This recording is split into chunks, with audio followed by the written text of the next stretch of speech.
Bismillahirrahmanirrahim. Assalamualaikum warahmatullahi wabarakatuh. Alhamdulillahilladzi amarana bittaqwa wa nahana anittiba'il hawa. Wa asyhadu an la ilaha illallah wahdahu la syarikalah. Wa asyhadu anna Muhammadan abduhu wa rasuluhul mustafa. Wa ba'd. Bapak-bapak, ibu-ibu, jamaah pengajian atau kajian duha Masjid At-Tanwir PP Muhammadiyah yang dirahmati oleh Allah.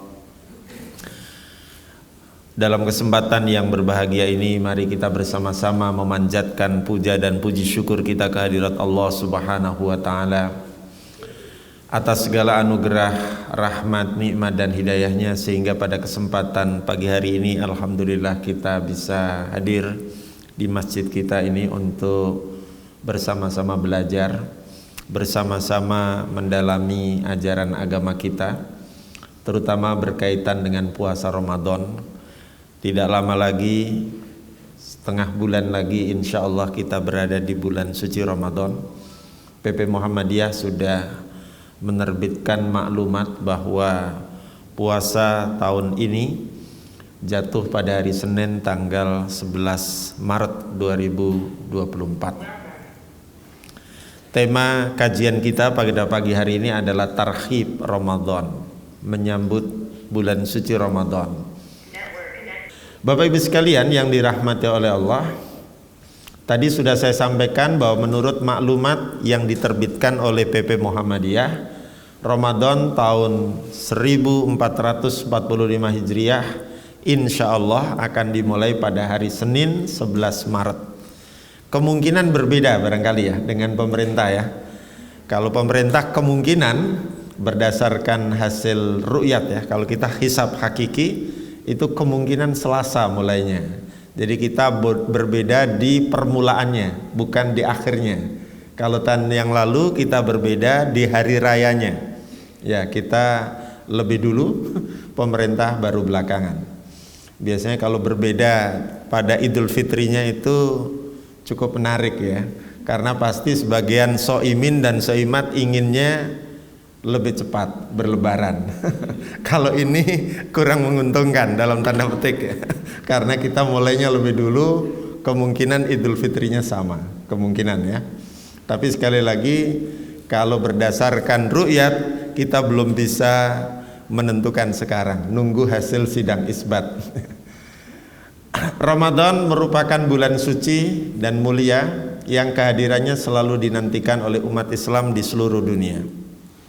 Kita rindu bulan Ramadan karena di dalamnya banyak keutamaan, di dalamnya banyak hal yang tidak ada di luar Ramadan, sehingga kita memang betul-betul ingin berada di bulan suci itu dengan menjalankan aneka amalan-amalan yang memang sangat dianjurkan oleh Nabi. Pertanyaannya, mengapa kita merindukan dan menantikan bulan suci Ramadan? Apakah seperti layaknya kita merindukan kekasih kita yang sudah sekian lama, 11 bulan ya, tidak pernah ketemu? Kalau seperti itu wajar ya, kita ingin sekali bisa bertemu. Bukan hanya bertemu, kita juga ingin memaknai Ramadan itu dengan sebaik-baiknya.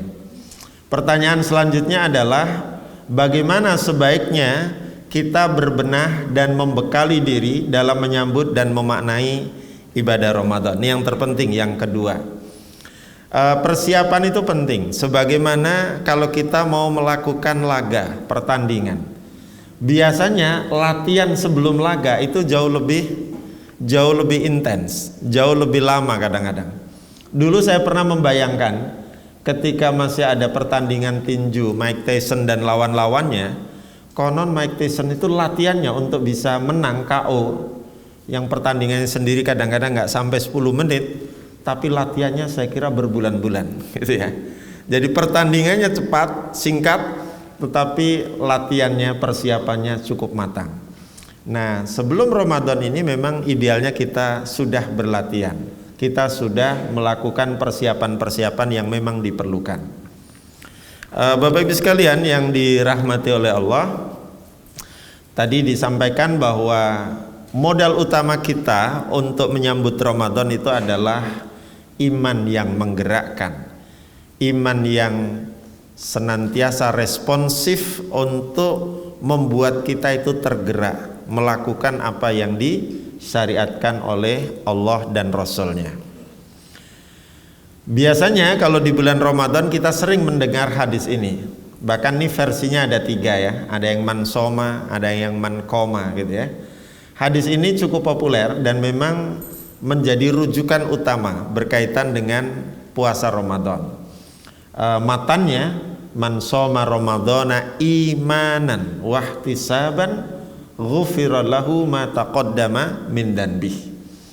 Siapa yang berpuasa karena iman dan mengharap pahala atau ridha Allah, maka dosa masa lalunya akan diampuni.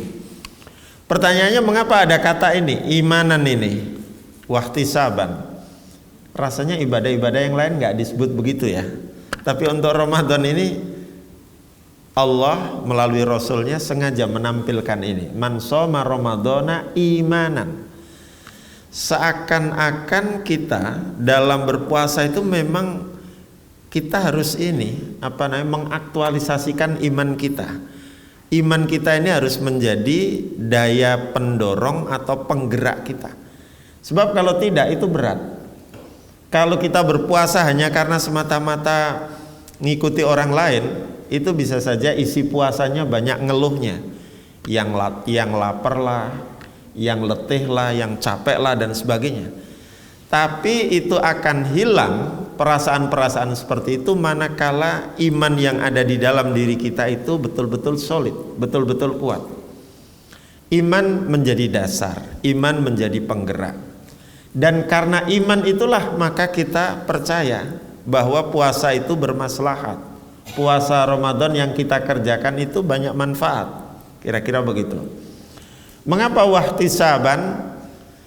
Karena segala perbuatan itu kalau kita tidak tahu ujungnya, tidak tahu tujuan akhirnya, itu boleh jadi kita tidak laksanakan dengan sepenuh hati. Tapi karena kita ingin sekali mendapatkan ridho dan pahala dari Allah, maka kita mengerjakannya dengan sepenuh hati ya, sepenuh hati. Sepenuh hati itu penting karena pada akhirnya nanti semua amalan-amalan kita itu harus bisa membuat hati kita itu nyaman, hati kita itu ridho ya. Makanya ketika dipanggil oleh Allah, ya ayyatuhan nafsul mutmainnah irji'i ila rabbiki radhiyatam mardiyah. Radiyah dan mardiyah ini penting, bukan nama orang nih. Jadi sikap hati ketika kita merasa senang, nyaman, damai, itu adalah kunci dari kehidupan ini, kunci dari diterimanya amal kita di akhirat kelak. Maka dengan wahtisaban kita berusaha menjalani ibadah Ramadan itu dengan penuh kelapangan jiwa, kelapangan hati ya. Bukan pergi ke lapangan, tapi hati kita itu lapang ya. Hati kita itu merasa senang. Itulah wahtisaban. Nah, kalau kita bisa melakukannya dengan itu, imanan wahtisaban, kita menjadi lebih optimis lagi apabila manakala Allah menjanjikan di akhir hadis ini, ghufira lahu ma taqaddama min danbih. Dosa-dosa masa lampaunya itu akan diampuni. Siapa yang tidak ingin dosanya diampuni? Pasti semuanya ingin karena kita punya masa lalu. Dan di antara isi masa lalu itu adalah perbuatan dosa. Diakui atau tidak. Besar, sedang atau kecil. Kemungkinannya sih mudah-mudahan kecil saja. Jangan terlalu besar-besar. Baik. Jadi memasuki dan menjalani ibadah Ramadan memang perlu didasari, dimodali oleh iman yang kuat, iman yang menggerakkan, yang menjadi energi positif ya, dengan semangat mencari ridha Allah yang tinggi agar dapat meraih tujuan berpuasa Ramadan, yaitu la'allakum tattaqun, menjadi orang yang bertakwa kepada Allah Subhanahu wa taala. Nanti kita akan urai indikator takwa itu apa. ciri bahwa kita mencapai tujuan puasa itu seperti apa. Bapak Ibu sekalian yang dirahmati oleh Allah, ibadah Ramadan seperti tadi saya sampaikan di awal merupakan panggilan iman. Saya mengutip pendapat Imam Nawawi. Menurut beliau yang dimaksud imanan dalam hadis tadi, man shoma ramadhana imanan, itu adalah meyakini dan membenarkan bahwa kewajiban beribadah Ramadan sebagai syariat Allah itu mempunyai banyak keutamaan, mempunyai banyak manfaat. Atau dengan kata lain, ibadah Ramadan ini bukan untuk menyengsarakan hambanya, tetapi justru dari berpuasa Ramadan itu kita akan mendapatkan banyak maslahat dan manfaat. Keyakinan seperti itu penting, karena tidak jarang ada orang yang punya penilaian, ngapain puasa, capek-capek, lapar, padahal ada makanan dan enak gitu kan. Nah ini tandanya dia belum punya kesadaran imani bahwa syariat puasa itu sebetulnya untuk manusia itu sendiri, untuk kebaikan manusia itu sendiri. Bahkan dalam banyak kajian, terutama kajian medis, puasa itu sebetulnya bagian dari kebutuhan manusia. Bukan hanya makan, minum, ya, tidur, istirahat, olahraga itu kebutuhan, itu juga kebutuhan. Tetapi kita berpuasa, kita menahan diri tidak makan, tidak minum, itu juga kebutuhan. Sebab manusia itu ada kecenderungan berlebih-lebihan. Manusia itu ada potensi karena punya nafsu, ketika makan itu tidak bisa mengendalikan diri. Ketika pengendalian diri itu lepas, ibarat rem itu blong, maka boleh jadi semua yang masuk ke dalam diri kita itu melampaui batas. Ketika melampaui batas, walaupun asalnya halal, baik, ketika berada di dalam perut itu bisa jadi masalah, bisa jadi sumber penyakit, kan gitu kan. Makanya nanti Nabi SAW memberikan sebuah terapi yang paling sederhana untuk membuat diri kita itu tetap sehat. Ketika kita makan, kita harus bisa mengelola perut kita dengan baik. Kata beliau, makan itu cukuplah untuk bisa menegakkan tulang belakang kita. Maka jadikan perutmu itu ketika diisi makanan dan minuman, sepertiganya untuk makanan, sepertiga lagi untuk minuman, sepertiga lagi dibiarkan kosong untuk pernafasan. Itu diakui oleh dunia medis, oleh ilmu kedokteran modern. Jadi kalau kita makan dan melampaui batas, maka di Quran dilarang ya, kulu wasrobu wala tusrifu gitu kan. Itu insya Allah perut kita yang di situ berisi beragam usus ya, yang berfungsi mencerna, mengelola, mengubah makanan yang masuk itu menjadi energi dan sebagainya, itu akan menyehatkan kita. Itu akan membuat badan kita lebih sehat daripada kita mengisinya ya dengan isi yang melampaui batas, dengan isi yang tidak terkendali. Oleh karena itu sekali lagi Ramadan atau puasa Ramadan sebagai panggilan iman ini penting kita maknai sebagai upaya kita beribadah itu mengikuti, meneladani tuntunan Nabi agar tujuannya tercapai, la'allakum tattaqun tadi, dan impact atau implikasi dari pencapaian tujuan itu memberi nilai manfaat, bukan hanya bagi diri kita sendiri tapi juga bagi orang lain. Oleh karena itu sangat wajar jika yang dipanggil oleh Allah untuk menunaikan ibadah puasa Ramadan adalah orang-orang yang beriman. Kalau yang nggak percaya, yang nggak punya iman, ya wajar saja mereka menolak, wajar saja mereka mengeluh, merasa berat dan sebagainya. Sebab itu ayatnya dimulai dengan ya ayyuhalladzina amanu, wahai orang-orang yang telah beriman. Kalau dalam kajian bahasa Arab, amanu itu fi'il madhi yang menunjukkan masa lampau. Artinya keimanan itu sudah menjadi bagian dari hidup kita. Kalau kita sudah beriman, kalau kita telah beriman, Konsekuensi logisnya adalah kita harus menerima, kita harus siap menerima panggilan iman berupa ibadah puasa Ramadan. Iman itu sangat penting bagi hidup manusia. Kalau dibuatkan ibarat, iman itu ibarat ini, ibarat rumah, iman itu adalah fondasinya. Kalau diibaratkan pohon, iman itu adalah akarnya. Orang yang memiliki keyakinan yang kuat pasti tidak mudah goyah pendiriannya, apalagi roboh. Orang yang punya iman yang mantap pasti tidak akan ragu-ragu, tidak akan merasa bimbang, tidak akan merasa malas untuk memenuhi apa saja yang diperintahkan oleh Allah untuk diimaninya.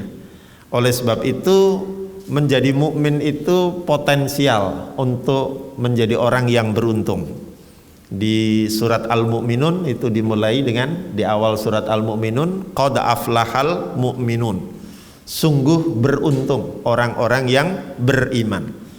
Ini yang perlu kita pahami terlebih dahulu, bahwa iman itu merupakan energi positif yang menggerakkan dan mencerahkan hidup kita, sehingga kita bisa meraih keberuntungan di dunia maupun di akhirat.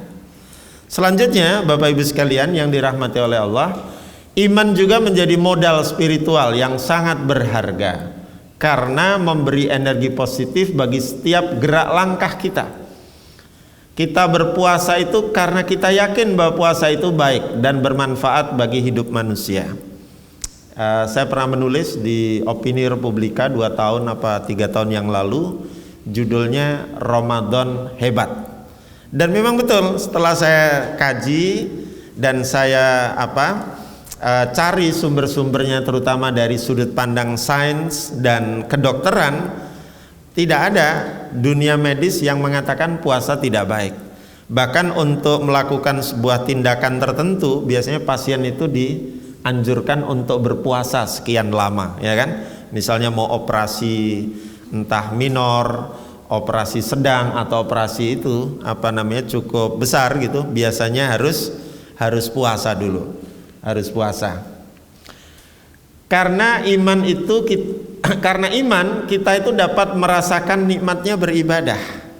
Jadi kalau selama ini misalnya kita sholat, kita puasa, kita zakat, kita haji, kok sepertinya masih biasa-biasa saja, itu ada kemungkinan iman di dalam diri kita itu belum menjadi energi yang menggerakkan kita, belum menjadi spirit yang membuat kita merasa nikmat dalam beribadah.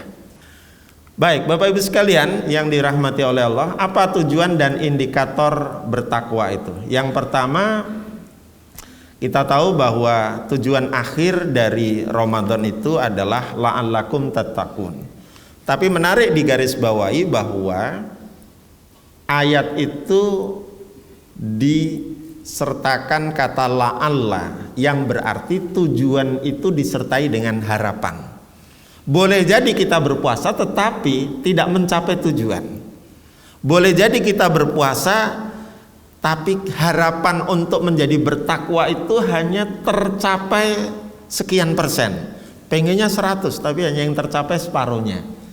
Itulah rahasia mengapa la'allakum tattaqun. Sehingga tidak semua orang yang berpuasa itu mencapai tujuannya, boleh jadi tidak sampai 100%. Ada yang 80%, ada yang 50%, tergantung kurikulum atau standar isi puasa Ramadan yang kita jalani. Nah, sekedar supaya kita tahu indikator bertakwa itu yang menjadi tujuan puasa Ramadan itu, saya sebutkan di sini ada 10 ya. Yang pertama ini, indikator bertakwa itu pertama menjaga perut. Menjaga perut agar hanya mengonsumsi yang halal, yang baik, yang bergizi. Jadi dengan berpuasa Ramadan bukan semata-mata tidak makan, tidak minum, tapi justru lebih selektif lagi ketika kita berpuasa. Ketika kita berbuka puasa, yang kita masukkan ke dalam diri kita, yang kita konsumsi itu apakah benar-benar halal, baik, dan bergizi. Masa iya puasanya itu diniati sedemikian ikhlas karena Allah, tetapi ketika berbuka yang masuk ke dalam perut kita itu ada unsur yang tidak halal, tentu itu menjadi tidak afdol, menjadi tidak baik. Jadi dengan berpuasa kita mulai lebih selektif, kita mulai lebih memperhatikan. Falyanduril insanu ila ta'amih. Kita harus betul-betul selektif memperhatikan apa yang kita masukkan ke dalam perut kita. Karena ada yang mengatakan apa yang kita makan itulah yang nanti akan kita produksi, yang kita akan keluarkan, baik melalui ucapan kita dan sebagainya. Kalau yang dimakan, yang diminum itu banyak haramnya, maka yang keluar dari mulut kita itu juga banyak haramnya, gitu kan? Kira-kira seperti itu mudahnya ya. Yang kedua ini berkaitan dengan lisan. Indikator orang yang bertakwa itu bisa memelihara, menjaga lisannya agar tidak berdusta, agar tidak menggunjing, bertutur kata tidak sopan dan sia-sia. Kalau mengaku sudah berpuasa tapi masih suka berbohong, masih suka menipu rakyat, mengkhianati komitmen sebagai pemimpin gitu ya, itu tandanya puasanya belum sampai target atau indikator takwa ini.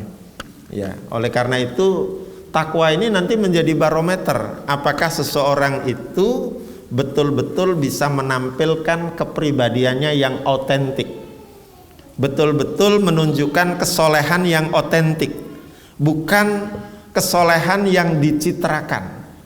Kalau yang dicitrakan terus baik-baik tapi kenyataannya nggak baik, itu sama artinya dengan menipu diri sendiri, menipu Allah dan juga menipu rakyat. Itu kira-kira begitu ya. Mudah-mudahan pemimpin kita ini jangan suka nipu-nipu lah ya, karena itu tidak baik dan itu akan merugikan dirinya sendiri itu ya. Nggak seberapa dapatnya tapi hisabnya itu berat di akhirat kelak ya. Itu yang kedua. Yang ketiga itu adalah menjaga mata. Menjaga mata, ini salah satu panca indera kita, agar tidak digunakan untuk melihat dunia dengan pandangan rakus, tidak melihat dunia dan kekuasaan dengan pandangan yang seperti haus berkuasa gitu kan. Jadi orang yang berpuasa itu tipe orang yang bisa memanage syahwat kekuasaannya sehingga tidak menghalalkan segala cara, sehingga tidak membangun misalnya politik dinasti dengan dengan mengotak-atik atau menabrak hukum dan konstitusi.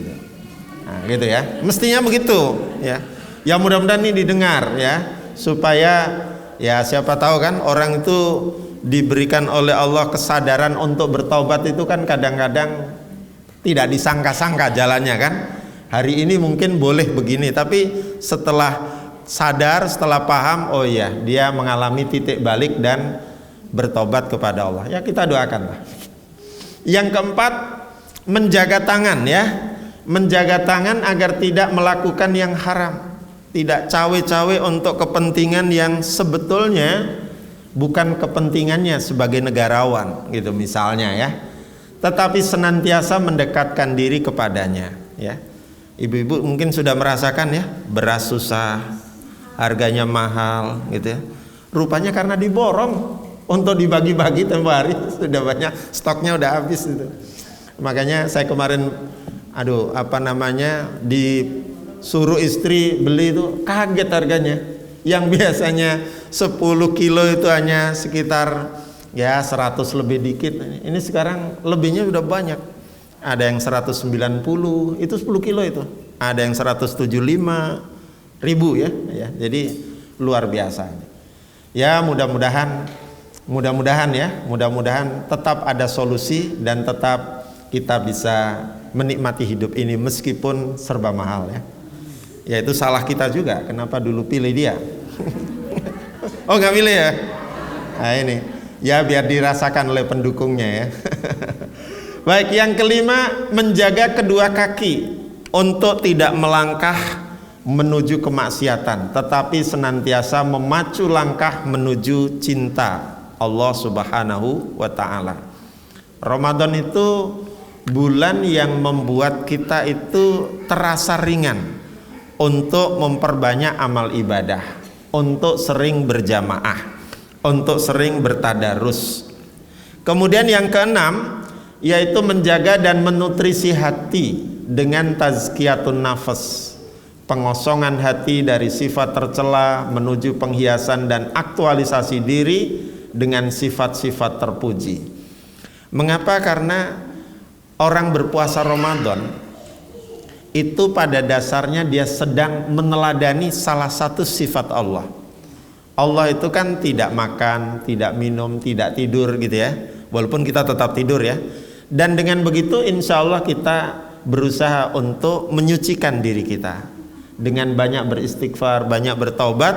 Itu mudah-mudahan kita betul-betul, hati kita betul-betul menjadi lebih bersih, lebih suci. Yang ketujuh, menjaga pikiran ya. Menjaga pikiran untuk senantiasa berpikir jernih dan positif, mengembangkan daya nalar dengan senantiasa merenungi ayat-ayat Allah dalam Al-Quran maupun yang ada di alam semesta. Makanya tadarus Al-Quran itu menjadi menu wajib, menjadi kurikulum yang wajib kita jalani. Karena apa? Karena selama puasa Ramadan Nabi selalu bertadarus dengan Jibril. Tadarusnya nggak kira-kira nih, dengan Jibril, didampingi oleh Jibril. Kita tidak didampingi oleh Jibril, maka kita harus lebih intens lagi. Nabi yang didampingi Jibril saja tidak pernah berhenti ya, selalu tadarus gitu ya. Apalagi kita. Yang kedelapan, indikator takwa itu apa? Memaksimalkan ketaatan. Ramadan itu merupakan momentum istimewa, kesempatan emas yang harus kita isi, yang harus kita maknai agar jangan sampai lewat sementara kita belum banyak melakukan kebaikan-kebaikan. Yang kesembilan, ini penting juga, menjaga pola hidup sehat dan bersih. Perlu Bapak Ibu ketahui bahwa ketika kita bangun malam untuk santap sahur, itu kan mestinya bangunnya sebelum subuh ya, pasti itu ya.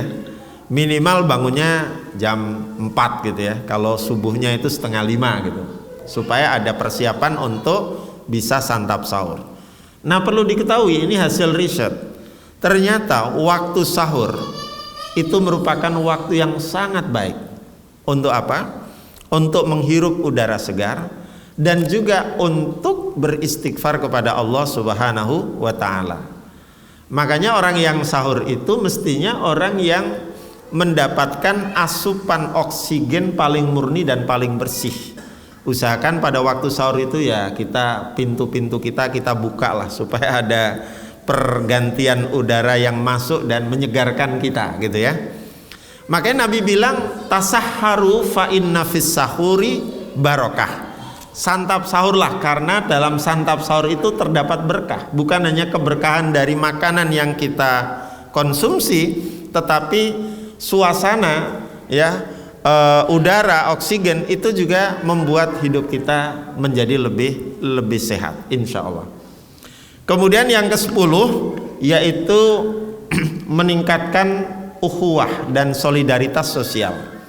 Dan ini terlihat jelas di bulan Ramadan itu kita banyak berinteraksi dengan saudara-saudara kita, terutama di masjid-masjid. Tidak hanya di waktu tarawih, tapi juga sebelum tarawih itu biasanya semua atau mayoritas masjid menyelenggarakan takjil, iftar, jama'i ya. Terus nanti di 10 hari terakhir menyelenggarakan iktikaf, pembagian zakat mal maupun zakat fitrah. Sehingga suasana kebersamaan dan persaudaraan itu terbangun sedemikian rupa. Orang yang tadinya mungkin jarang ke masjid, bulan Ramadan itu kayaknya hilang rasa malunya itu. Kita ingin berjamaah, meskipun kita tahu masjid itu dipenuhi oleh jamaahnya di minggu pertama dan kedua. Minggu ketiga jamaahnya sudah beralih ke mal. Minggu keempat sudah beralih ke stasiun-stasiun atau terminal-terminal untuk pulang kampung ya. Baik, Bapak Ibu sekalian yang dirahmati oleh Allah, selanjutnya dasar hukum berpuasa Ramadan ini nanti bisa dibaca sendiri. Salah satunya dari ayat yang tadi kita baca dan dari hadis Nabi Shallallahu Alaihi Wasallam ya. kita lewati dikit. Kemudian yang berikutnya ada juga ijma, konsensus di antara para ulama. Dan perlu kita sedikit garis bawahi, Bapak Ibu, Nabi itu hanya mengalami 9 kali berpuasa Ramadan. Mengapa? Karena puasa Ramadan itu disyariatkan, ditetapkan kewajibannya pada tahun kedua Hijriah, ketika Nabi berada di Madinah. Saat masih di Mekah, puasa itu belum diwajibkan. Berarti karena Nabi itu tinggal di Madinah selama 10 tahun, ya kalau dimulai dari tahun kedua ya berarti hanya 9 kali. Namun demikian kualitas puasa Nabi itu tidak diragukan, luar biasa bagus. Kita mestinya sudah punya pengalaman puasa yang cukup lama. Kalau saja kita itu mulai berpuasa umur 10 tahun dan sekarang umur kita 50 tahun saja, itu kita sudah berpuasa sebanyak 40 kali. Bukan 40 tahun ya, 40 kali. Atau minimal 40 bulan ya. Kalau usia kita sekarang sudah 60 tahun dan mulai puasa umur 10 tahun, berarti sudah 50 kali atau 50 bulan. Luar biasa ya. Namun yang menjadi pertanyaan, apakah kualitas puasa kita ya selama ini sudah sesuai belum dengan yang dituntunkan oleh Nabi Shallallahu Alaihi Wasallam? Karena itu kita perlu tahu amalan yang sangat dianjurkan Nabi dalam puasa Ramadan itu apa. Ini kalau dalam standar isi itu isi silabusnya ini. Yang pertama ya, selain tidak makan tidak minum tadi itu, kita membiasakan yang namanya qiyamul lail atau sholat tarawih dan witir, yang diyakini dan ditarjih oleh Muhammadiyah itu 11 rakaat. Meskipun di masyarakat ada banyak versi ya, ada yang 21, ada yang 23. Ya, kita meyakini 11 rakaat ini berdasarkan hadis yang berasal dari Aisyah. Dan Nabi sendiri sholat tarawihnya itu sebetulnya lebih sering di rumah. Berjamaahnya itu hanya 3-4 kali saja dalam setiap momen puasa Ramadan. Karena apa? Karena Nabi khawatir kalau berjamaah terus di masjid nanti dipahami sebagai kewajiban. Maka Nabi lebih banyak sholatnya di rumah. Tapi perlu diingat, diketahui sholat Nabi, sholat sunnah Nabi ini, sholat qiyamul lail itu bisa menghatamkan sekali sholat ya surat Al-Baqarah. Itu berapa lama itu kalau dibaca dengan normal? Paling enggak 3 jam itu kalau kita mau hatam Al-Baqarah itu. Jadi tarawehnya 3 jam Nabi itu, bisa lebih. Kita ada yang 7 menit sudah selesai itu. Sholat taraweh yang ngebut itu ya. Jadi baca Al-Fatihahnya itu 1 tarikan nafas itu, dolin gitu aja kan. Terus baca rakaat keduanya mesti langganan, kulhu gitu kan, misalnya seperti itu. Nah kita tidak ingin seperti itu, karena itu tidak menunjukkan kualitas, itu hanya formalitas. Maka kita usahakan ya sholatnya yang tertib, yang tenang, yang standar gitu. Ya boleh sesekali, bukan sesekali ya, boleh baca kulhu ya. Tapi kalau bisa, dan seandainya Quran itu bisa mengadu kepada pembacanya, kenapa ya surat ini kok jarang dibaca itu? Kenapa yang jadi langganan tuh di seputar juz amma saja misalnya? Tapi kita paham bahwa sholat itu, terutama sholat wajib itu kan kalau berjamaah kan idealnya dilakukan secara pendek, tidak panjang, karena jamaah itu beragam.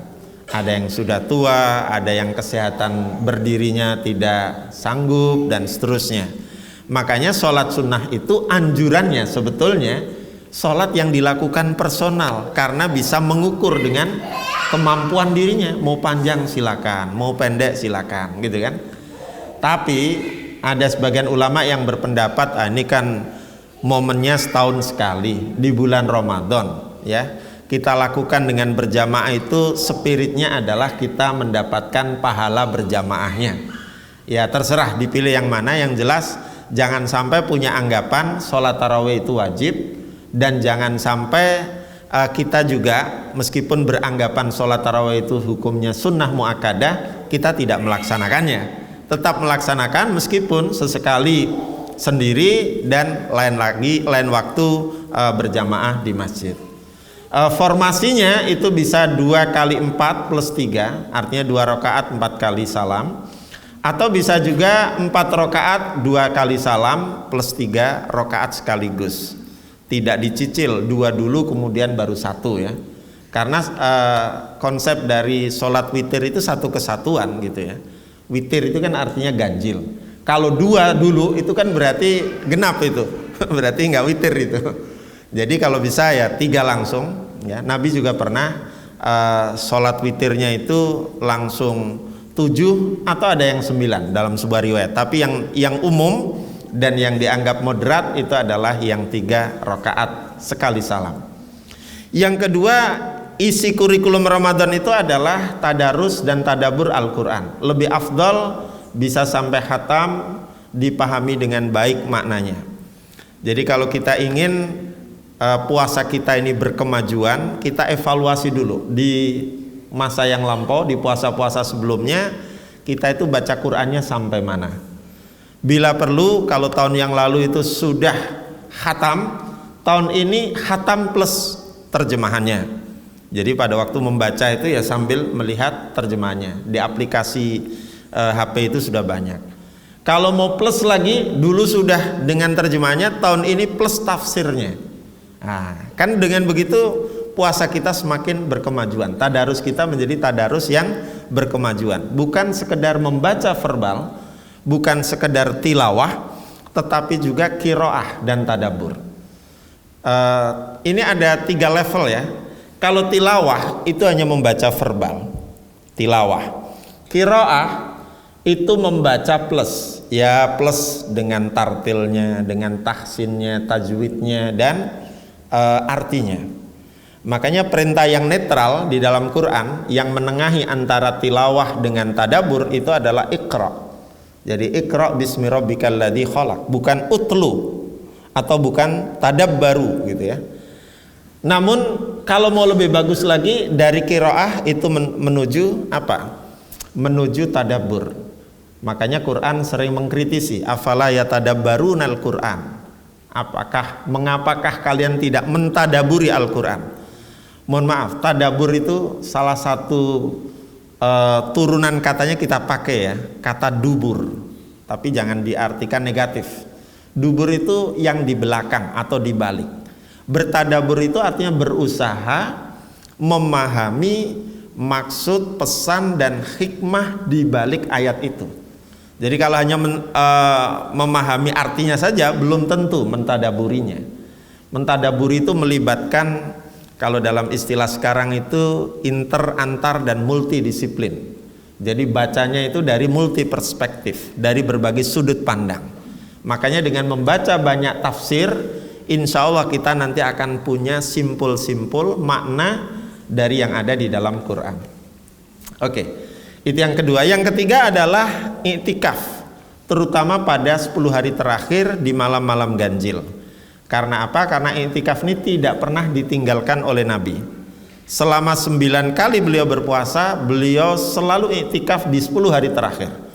Bahkan menurut riwayat Aisyah, Nabi di saat puasa terakhir yang di tahun itu Nabi dipanggil oleh Allah, itu i'tikafnya full dari awal sampai akhir. Bahkan dari awal itu beliau sudah niati mengencangkan ikat pinggang, menghidupkan malam Ramadan dan membangunkan istri-istri dan anak-anaknya untuk bisa bareng-bareng beriktikaf. Yang keempat, sedekah, sodakoh, termasuk memberikan makan atau minum untuk takjil dan buka puasa. Bahkan ini hebatnya Ramadan, kita berpuasa Ramadan itu kemungkinannya 29 atau 30 hari. Tetapi pahala kita puasa bisa melampaui jumlah hari dalam Ramadan. Jadi kalau kita memberi takjil 1 bungkus ini sama aqua, itu kita dapat 1 pahala. Kalau 1 hari kita bisa ngasih 5, berarti sehari dapat 5 pahala puasa tanpa mengurangi pahala orang yang mendapatkan takjil atau buka puasa dari kita. Dengan kata lain, sebetulnya Nabi ingin mengatakan bahwa puasa Ramadan itu puasa yang memberi peluang kepada kita untuk meraih sekian banyak pahala sesuai dengan niat baik kita, sesuai dengan amal kita. Yang berikutnya yang dianjurkan itu adalah ta'jil, ajala yu'ajjilu, menyegerakan berbuka puasa. Jadi kalau sudah dengar adzan maghrib, segerakan, itu sunnahnya. Jangan bilang, aduh belum haus, hari ini kan hujan terus, adem, nanti aja deh sekalian dirapel setelah sholat taraweh pulang gitu. Enggak, anjurannya justru harus menyegerakan berbuka, walaupun hanya dengan 1 butir kurma dan 1 teguk air. Itu namanya takjil ya. Soal nanti makan beratnya apakah setelah sholat maghrib, setelah sholat isya, itu soal teknis. Tapi menyegerakannya itu sunnah. Yang kedua, mengakhirkan santap sahur. Jadi kalau misalnya bangun jam 2, ibu-ibu kan biasanya lebih sigap soal bangun-bangun ini, soal bangun tidur ya. Jangan sampai waduh nanti khawatir ngantuk setelah masak, udah saya sahur dulu jam 2 gitu. Wah, itu tidak mengikuti sunnah. Walaupun nggak apa-apa ya, akan lebih bagus makan atau santap sahurnya itu menjelang adzan subuh gitu ya. Di kita kan ada tradisi ya, imsak itu kan 10 menit sebelum subuh. Nah, menurut saya pengumuman itu belum menjadi batas awal memulai puasa. Batasnya itu ya ketika katakanlah kalau di masjid tertentu itu ada yang baca sholawat atau baca ayat innallaha wa malaikatahu yusholluna ala nabi, baru kemudian sholat mengumandangkan adzan subuh, ya menjelang itu kira-kira kita berhenti. Jadi pada saat ada pengumuman imsak itu masih boleh kita bersantap sahur, kira-kira seperti itu. Ya, karena itu hanya untuk menjadi warning, menjadi lampu kuning ya. Ya. Kemudian yang berikutnya yaitu memperbanyak amalan-amalan sunnah lainnya. Kan masih banyak amalan-amalan sunnah lainnya ya. Apakah itu misalnya membantu saudara kita yang mengalami kesulitan ekonomi, berbagi dan seterusnya. Bapak Ibu sekalian yang dirahmati oleh Allah, Ramadan ini menjadi bulan istimewa juga karena banyak hal yang terjadi di dalamnya, dan ini menunjukkan keutamaannya yang luar biasa. Istimewa karena Allah memilih Ramadan sebagai bulan nuzulul Quran, sebagai di dalamnya nanti ada nama Lailatul Qadar, malam kemuliaan, malam penentuan, yang nilainya jika kita meraihnya, terutama dengan kita beriktikaf, itu lebih baik ya. Lailatul Qadri khairun min alfi syahr, lebih baik daripada 1000 bulan. Kemudian tadi sudah kita uraikan sedikit, ada perang Badar, ada Fathu Mekkah, pembebasan kota Mekkah, ada perang Tabuk, ada peristiwa tersebarnya Islam di Yaman, ada Fathul Andalus, pembebasan Spanyol di bawah komando atau pimpinan perangnya, pasukan perangnya Tariq bin Ziyad. Ada pengulangan tadarus Al-Quran oleh Nabi di bawah kontrol Jibril. Dan dalam konteks Indonesia juga ada kemerdekaan Republik Indonesia. Ini semua menunjukkan bahwa Ramadan itu harus menjadi bulan penuh prestasi, bulan kemenangan, bulan sukses, bulan meraih keunggulan-keunggulan. Berikutnya, ini mungkin kita tidak bahas puasa umat terdahulu, tapi intinya kita meyakini puasa itu ibadah universal, lintas masa, lintas generasi ya. Bahkan salah satu yang mungkin penting kita jadikan garis bawah, puasa itu pada mulanya, terutama di era ini, di era ibunda Nabi Isa, Maryam ya, ketika itu dibully, ketika itu diolok-olok karena hamil tanpa suami, dia bernadar untuk puasa bicara, untuk tidak buka mulut ya. Direkam dalam Al-Quran, inni nadartu lirrahmani sauma falan ukallimal yauma insiya. Jadi pada hari itu ibunda Isa, yaitu Siti Maryam, betul-betul nggak mau ngomong, betul-betul menahan diri, menutup mulutnya. Mengapa? Karena nanti anaknya itulah yang akan menjawab semuanya, tuduhan-tuduhan yang dialamatkan kepada dia. Karena Nabi Isa diberikan oleh Allah kemampuan untuk berbicara pada saat dia masih bayi. Luar biasa itu. Ini Abdullah katanya ya. Baik, selanjutnya keutamaan bulan suci, saya kira ini kita bahas singkat saja karena waktu. Pertama, Ramadan itu sebagai bulan maghfirah, di mana kita harus banyak memohon ampun kepada Allah agar dosa-dosa kita diampuni oleh Allah. Yang kedua, tadi ada yang kelewat ya. Yang kedua itu adalah Ramadan sebagai bulan penuh rahmah, kasih sayang. Apa wujudnya? Wujudnya banyak. Amalan-amalan sunnah kita yang kita kerjakan di bulan Ramadan itu pahalanya disetarakan dengan amalan wajib. Sementara amalan-amalan wajib yang kita kerjakan di bulan Ramadan itu nilainya, pahalanya bisa dilipat gandakan sampai 70 kali lipat. Selain daripada itu, sebagai bentuk kasih sayang Allah, di bulan Ramadan itu pintu-pintu surga dibuka. Artinya peluang-peluang untuk bisa mendapatkan tiket surga itu terbuka betul. Dan pintu-pintu neraka ditutup, setan-setan dibelenggu.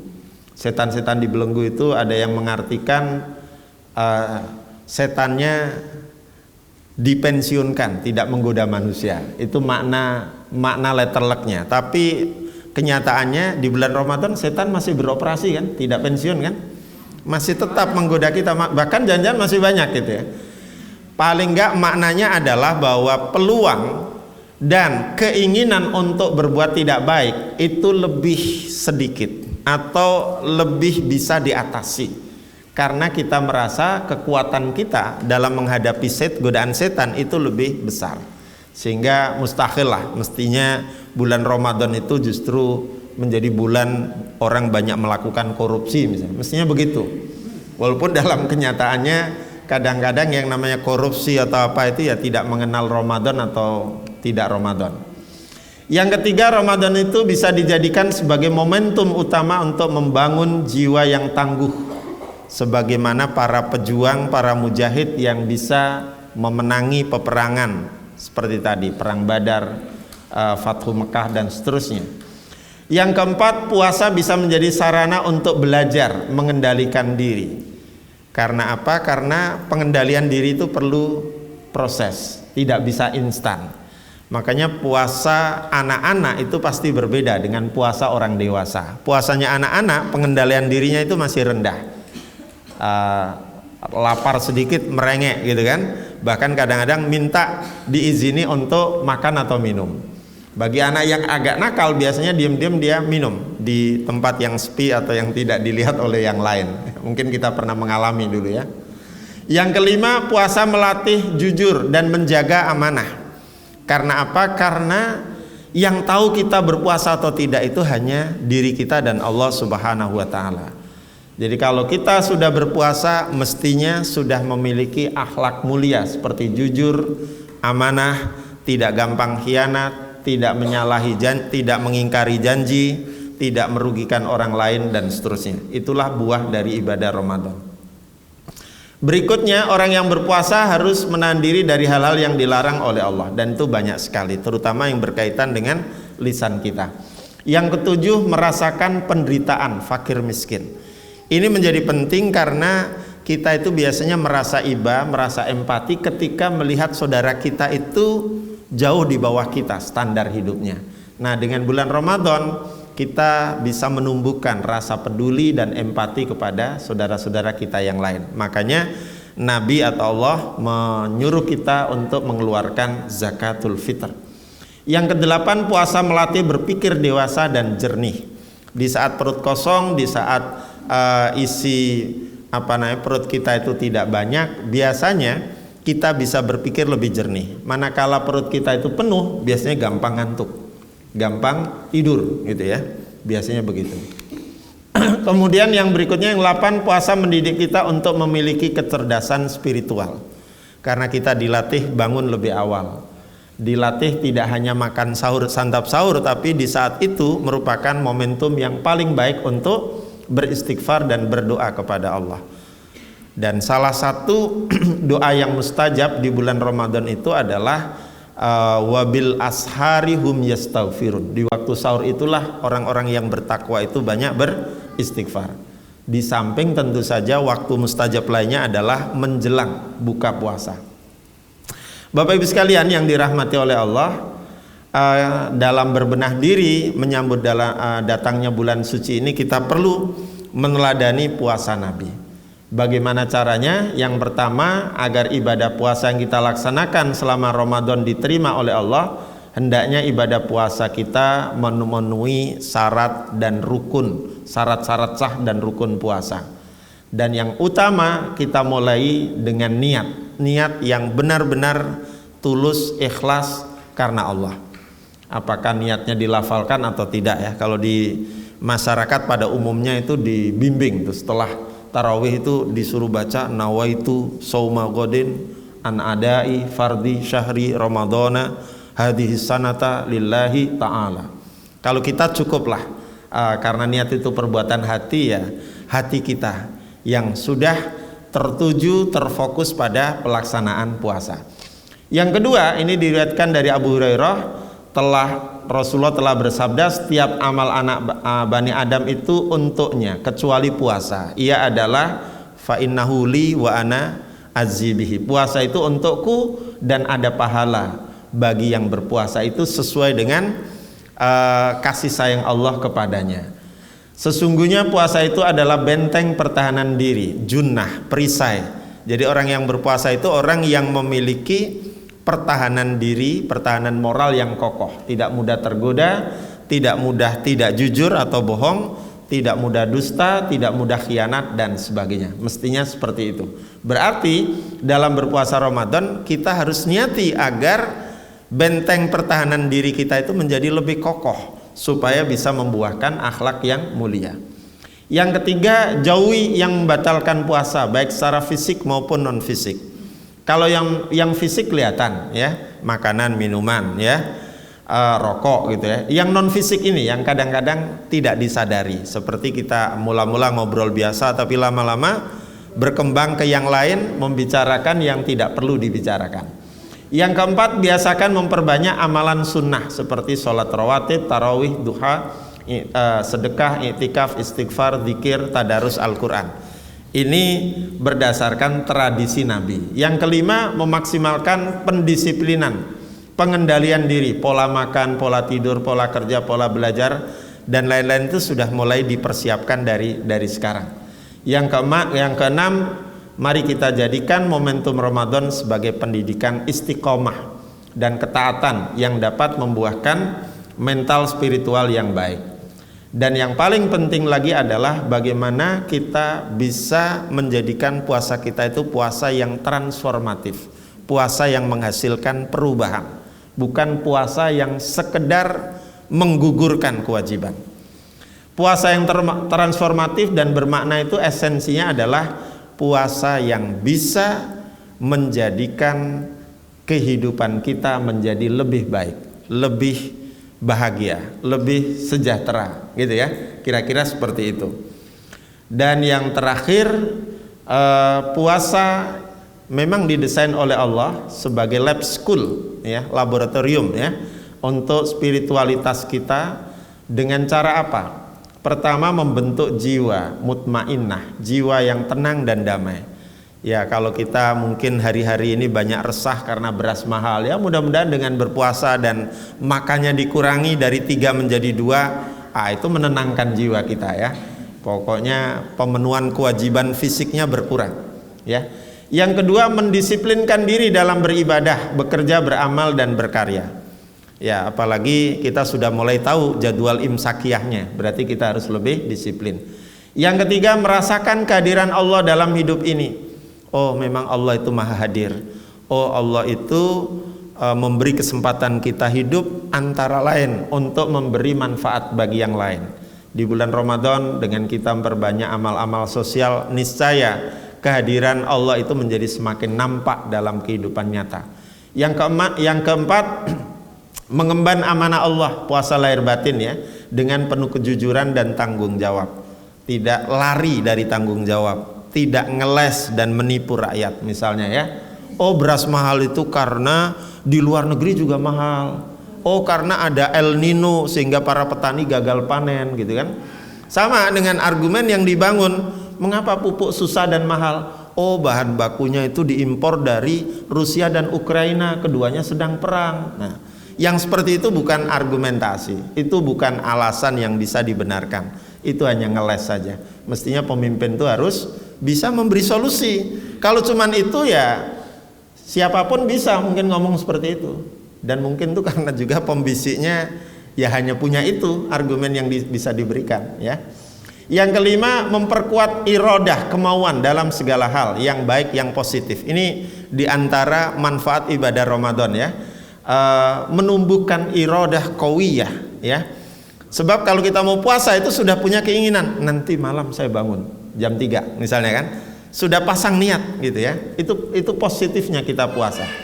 Yang kelima, yang keenam, melatih berpikir jernih dan berhati ikhlas. Yang ketujuh, membiasakan menyayangi dan mempedulikan sesama. Yang kedelapan, menggelorakan semangat kebersamaan atau berjamaah, mendahulukan kepentingan bersama atau empati terhadap saudara-saudara kita. Yang kesembilan, melatih diri menjadi pribadi yang dermawan, peduli dan menyayangi sesama. Nah, kita berbenah diri dengan menyambut Ramadan ya, dengan penuh kegembiraan, sukacita, karena kalau kita senang, bergembira, insya Allah puasa itu dijalaninya dengan enak.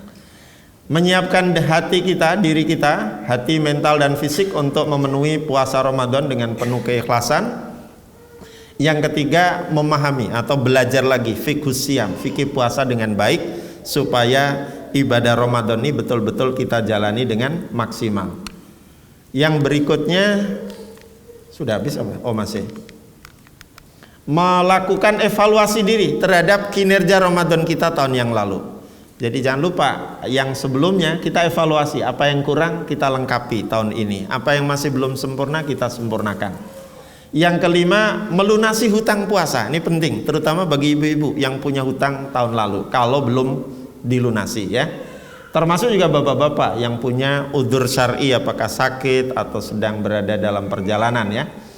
Yang keenam, saling memohon maaf dan memaafkan kepada sesama dengan mempererat tali silaturahim. Yang ketujuh, mulai membiasakan amalan-amalan yang sangat dianjurkan dalam bulan Ramadan. Kita mulai cicil, kita mulai latih diri ya, sering baca Al-Quran. Termasuk juga yang diajarkan oleh Nabi, yaitu banyak puasa di bulan Sya'ban. Yang kedelapan, berdoa agar senantiasa kita diberikan oleh Allah umur panjang. Doa yang banyak dibaca meskipun bukan dari Nabi tapi dari para ulama. Ini doa yang baik. Allahumma barik lana fi Rajaba, sudah lewat, wa Sya'ban wa balighna Ramadan. Ya Allah, berkahi kami di bulan Rajab dan Sya'ban dan antarkan kami sampai Ramadan. Ada yang mengkritisi memang, apa iya yang harus diberkahi itu di Rajab dan Sya'ban saja gitu. Tapi terlepas dari itu, yang saya mau katakan adalah spiritnya adalah, ya Allah, beri kami kesempatan untuk bisa bertemu lagi di bulan Ramadan. Dan tentu semua bulan itu diberkahi ya, mudah-mudahan begitu. Terakhir sebagai penutup, yang mau ditegaskan adalah bahwa Ramadan sekali lagi merupakan kesempatan emas ya, ibadah tahunan hanya 1 bulan, di bulan istimewa, di bulan mulia, di bulan di mana Al-Quran diturunkan, dan di dalam salah satu malam dalam Ramadan itu ada Lailatul Qadar, sehingga menjadi tidak elok kalau kita sebagai umat Islam tidak berusaha untuk menyambut dan mengisi Ramadan itu dengan sebaik-baiknya. Saya kira demikian yang dapat disampaikan. Mudah-mudahan, wah ini sudah lewat dari setengah 10 ya. Mudah-mudahan kita bisa menjalani Ramadan ini dengan imanan wahtisaban ya, sehingga kita mendapatkan ampunan dari Allah Subhanahu wa taala. Saya kira demikian, kurang lebihnya mohon maaf. Nasrun minallah wa fathun qarib wa basyiril mu'minin.